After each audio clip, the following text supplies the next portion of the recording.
TV. Zvadhakwa muri yeZimbabwe uyai panapa timboonesana nyaya iripo.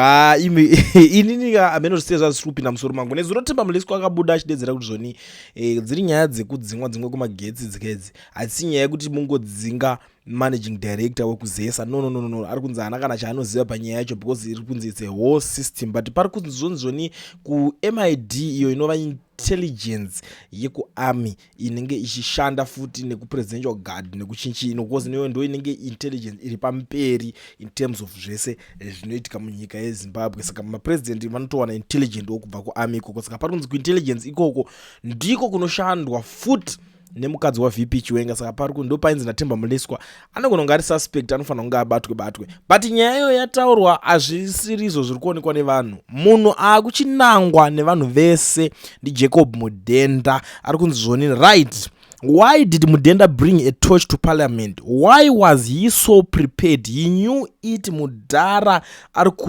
kurumirwa muvhu nema next of kin. Muri kuona nyaya iri panapa kai kunzi Mudenda ari kutoziva dhiri rese rakaitika, ndosaka anga agara afamba netochi. Ndakazvitaura ini ndikati Mudenda it's like vanhu vanozotaura zvakawanda kuti no tikuzoita ngirikino kuti havazombomiswe speech zvinoita mamwe president kuti anoramwa hanzi akabva angorova speech yake vapedza ake muchinyararire bva aenda wati. Saka nyaya iri kutaurwa panapa pari kunzi Mudenda is the one who must be suspended without pay for embarrassing Mr. Mnangagwa on such an important occasion. They reduced parliament to a farce with their poor planning, then tried to pass the buck to ZESA. The entitlement of expecting ZESA to babysit their logistics compounds, the incompetence, pathetic show all around. Saka nyaya iripo pari kunzi vaMudenda ndo vari kufanira kumhanya, ndiye ari kufanira kumhanya zvakaomarara kana kuti ndiye ari kufanira kupererwa nebasa. Ndakamboitaura nyaya yacho iyoyo ndikati saka mutaura kuti parliament haina solar system, haina backup generator kuti pama occasions ari so important ndo munodiscusswa nyaya hombe, nyaya dzese dzine chekuita nezvemunyika modzi moshayikwa backup generator rinoita mari. Minister of Finance anogara ari imomo vanotadza rikungomuudza. Parliament ndo one inzwi after president ndo kumwe kunototeererwa na minister of finance because anotoendawo ikoko futi achitotaura achinoripota kuparliament. Imba that important yonzi yashaya solar system, yonzi yashaya backup generator. So pari kunzi Mudenda ari kuziva zvaaita, ari kunzi he must be fired, he must be dismissed asina kana any pay yaanenge apuwa because ari kunzi ndiye akaimbarasa president. Ndo nyaya irimo, ndo word in the street iko zvine zviri kutenderera nyaya iri kudiscusswa, iri kufambirwa. Anytime is tea time tichangonzwa kuti Mudenda amhanya zviri very legendary because zvinhu zvakaita sezvizvi zvinenge zvichitaurwa pacho ka ndisi tangofura nepo ka tatoona pachitotaurwa munhu pachitokoporwa munhu achitorumirwawo muvhu because iye ari kunzi anofanira kunge achiziva ndiani anga amuudza kuti aende netochi. Saka ari kuziva kuti vanhu ava vari kunetsana nanani.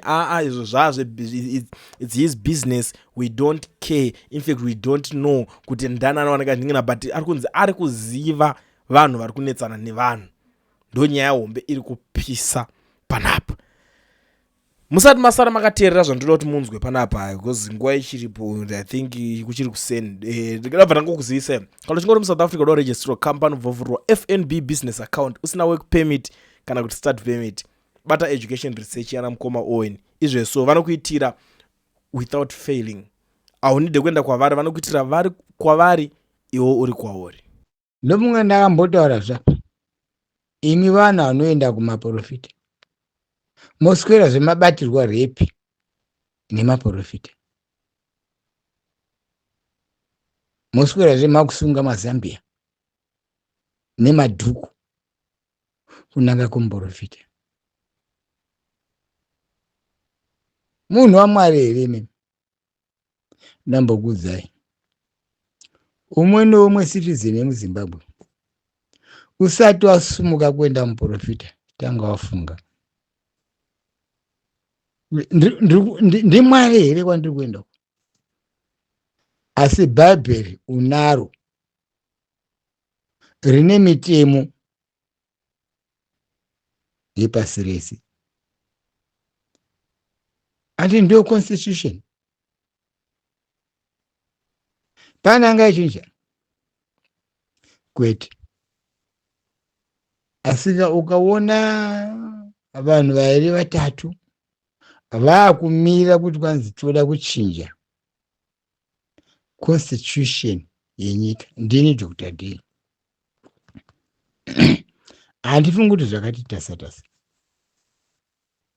asi nida kutaura chokwadi kuti imwe varume Mashinga ari kuda kuchinja constitution yamunochinja mega. Haizive macitizens, musana macitizens yese aya vakadzidza vane madegree, kwete madegree ekukandirwa ekudzidza ekukwenya musoro munhu kuita mhanza kuti ndiri kuda degree, kwete kukandirwa zvako chiita chokoreti.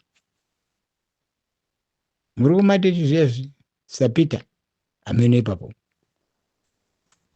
ndindoda hatidi kudaro.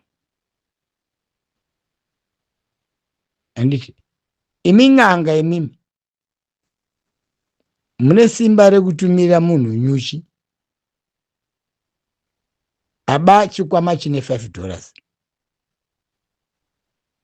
ko vari kuba mabhiriyoni madini kuvatumira nyuchi idzodzo masoja asati apinda.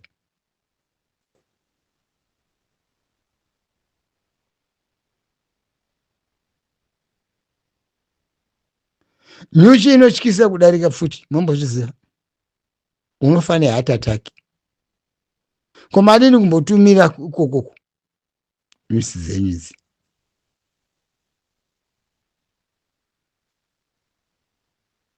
Ndati hakuna kutumira nyuchi imi mang'anga imimi kune munhu abachuka machine $5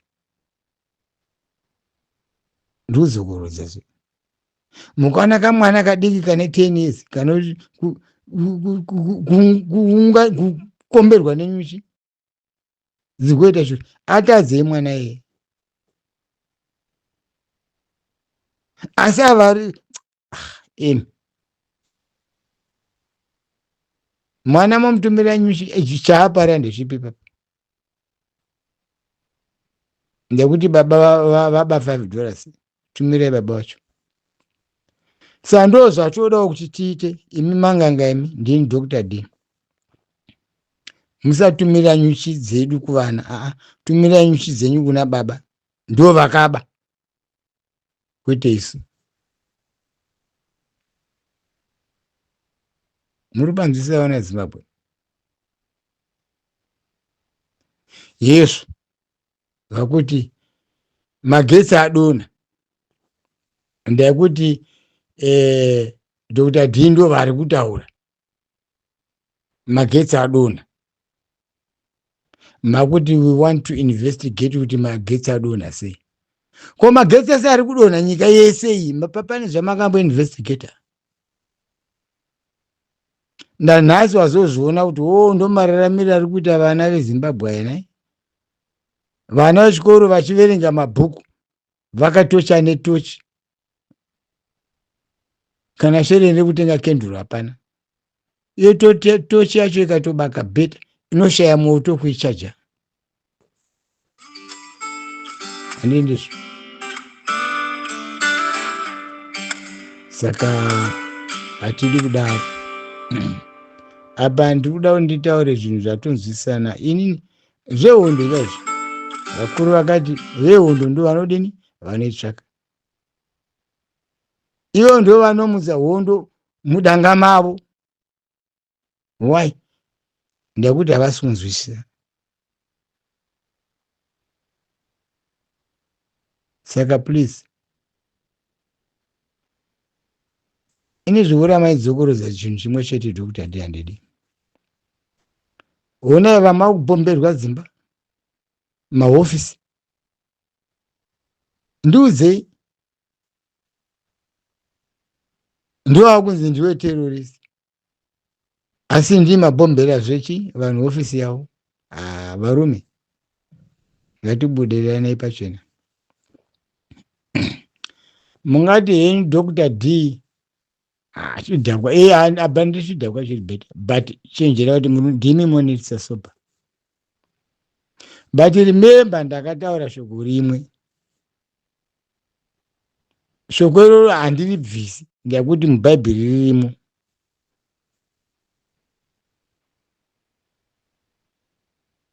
Mubhaibheri rakataura kuti hondo dzichaita hondo dzine manyika nemanyika nemanyika. Zvichikonzera nei? Zvichikonzerwa nechi? Kupanisha vamwe vana vadzi venyika kuvaita varanda. Asi ndo vakakupa kuti uve pachigaro pauri ipapo.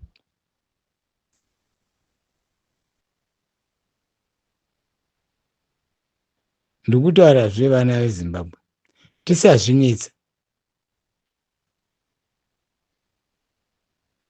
Handiti adinirwa nemagetsi kwakuti kwandinoda kuinvestigata. Yoda kuinvestigata magetsi ese aya. Makore mangani ko vana veZimbabwe vachishaya nemari yekenduru? Chimurinaneka. Foni dzenyu dzogara dzakachaja zvokuti hamene 2 days yakakwana yakaguta kuti nganganga. Hai vanhu mundikwanirei. Kwe Mwari ngaachititarisa atiponese kubva muwilderness yatiinayo iyi. Asi Mwari akatizvo ndichauya nevazivi vachabva kumazuva.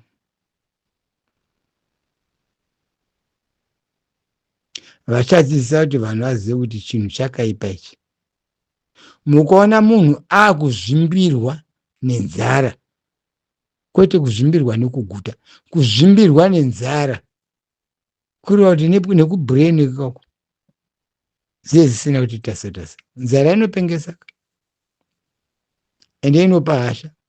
Chakaipira nzara haizoteereri, haizozivi chakanaka nechakaipa. Nzara inozotuma kuti izvo kusiri kufa ndekupi. Ndini Dr. D. Ndambotaura kuti varume, zvamaelection please siyana nazvo. Mukangonzwa munhu ari kutaura zveelection, pane kona yakawanda nayo yaruziva kuti ndichanokora.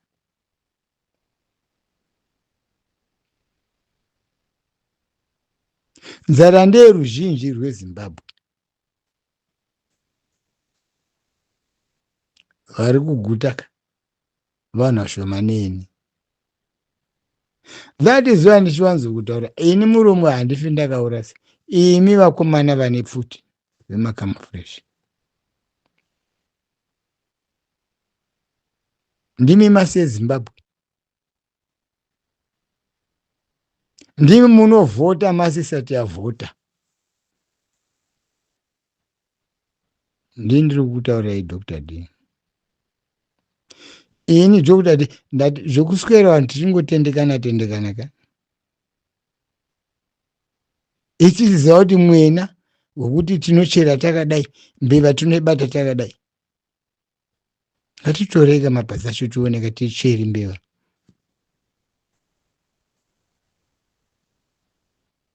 Futi ngangani.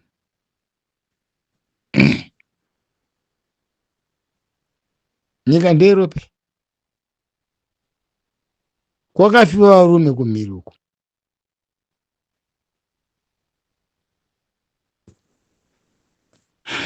Nimufunga vabereki vane vana vangonzi haana kudzoka manheru. Asi iye uzonzwa kuti kune inonzi Massigrave. Handi anongoti nemwana wangu arimo muMassigrave imomo. Why tisingadi kuremekedza vana vakanosunungura Zimbabwe? Ndini Dr. D. Kuba hakurambidzwi. Pasi pano hapana aisiri mbavha. But kuipa kwazvo.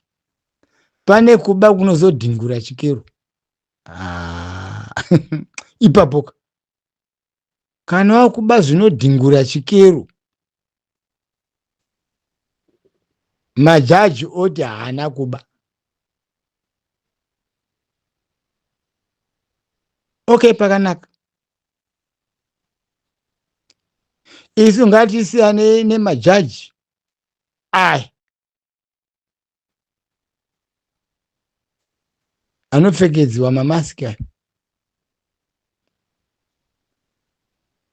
yunifomu yemhondi, asi sitina jaji wemweya mutsvene. Wai ndichidaro, masoja tinawo vana vezimbabwe. Hakuna soja richazombobva kunze kwezimbabwe richiuya kuzoti aiwa zvanyanya. Hapana asingachakwenyi. Umari kukwenya musana, umari kuti ndikwenyiwe kumusana, hazvisina kana statement. Saka ndiri kutaura kuti Mwari dei machitibatsirani vakomana vedu ava vanadzo. Ndiri kutaura hapana imwe nzira yatinobuda nayo.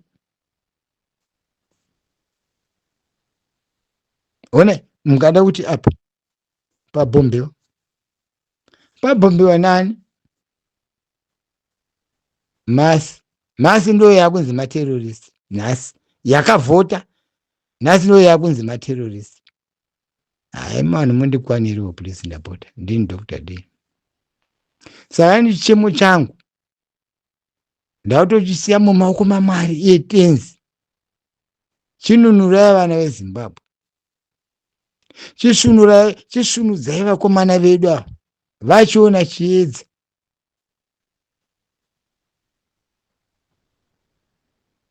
Kozi nhamo ndiye munhu wese.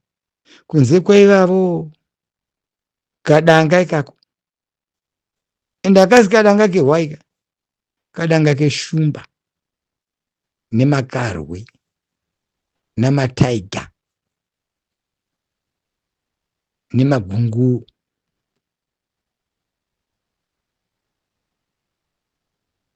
Mukaona panozopinda nemakungu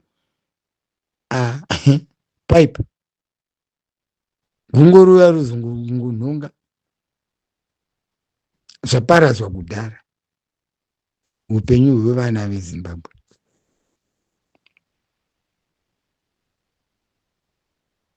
Mbuya nehanda vakatizvo hutsinye huchauya asi mapfupa angu achadini, achamuka. Mufunga mbuya nehanda zvese zviri kuitika izvi mufunga haoni mimi.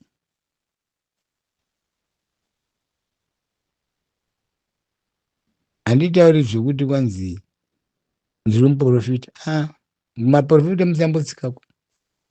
Kana kumanga kwese uku, n'anga uku, musambotsikako. Asi ndoda n'anga dzine power dziri kutumira nyuchi ngadzitumire uko, kwete kutumira munhu abira munhu chikwama $5. Muswera kumupabhurisha mumapepa nematelevhizheni nemaYouTube. Tumira uko tione kuti zvinhu zvenyu zviri kufamba here. Ende Mwari kaiwe uine simba rekutumira nyuchi dzoka, Mwari achakukomborera kuwedzanidza kuti wasunungura vana kubva mutsaona. Tasiya muone zvaita nyika yedu haisina kuti papi.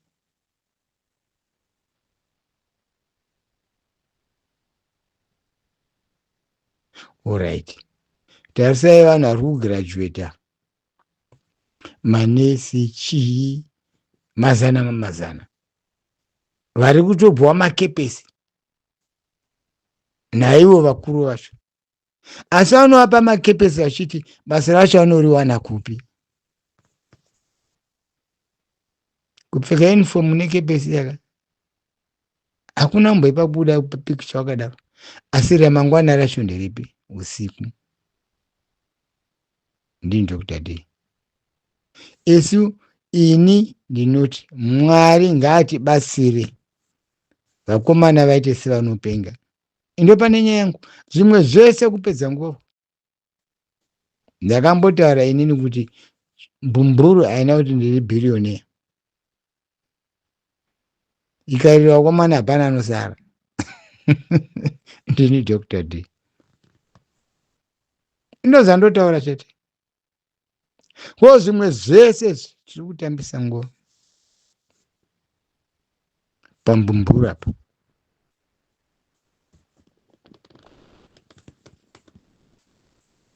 Open corridor pambumbura apa. Ndapedza, ndaenda. Ndine urombo kutaura mashoko aya. Vanosisuma ngavasisumwa havo, asika ndiro gwara remasoja. Ndakuzadzisa zvekune mimaovheti, ndiro gwara rechi remasoja rekudini, rekusunungura nyika. Kuti haina degree, haina billionaire, haina tai. Chete ndapedza. Ndakusiyai vana veZimbabwe. Murora munyasha. God bless. Amen.